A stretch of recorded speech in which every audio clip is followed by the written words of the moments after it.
बैशाखी रे गछ उपुड़ी दोकान गृह चुरमार अल्पके बर्तीगले भिन्नक्षम दोकानी।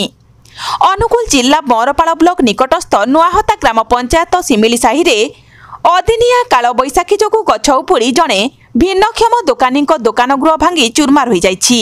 भिन्नक्षम दोकानी जनक हेले नुआहता पाटणा साहिर अक्रूर भूतिया पुओ पद्मलोचन भूतिया।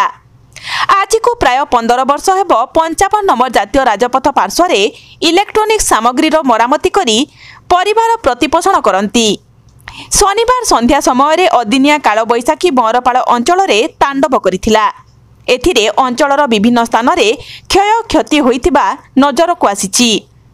आज संध्या समय पद्मलोचन मरामती कार्य व्यस्त थिबा समय पार्श्वर थिबा एक विराटकाय गछ दोकान गृह उपरे माड़ी बसिथिला। स्थानीय लोके अघटन को देखि दोकान मध्यरु पद्मलोचन को उद्धार करथिले। पद्मलोचन सामान्य आहत होइतिबा जणा पड़िछि।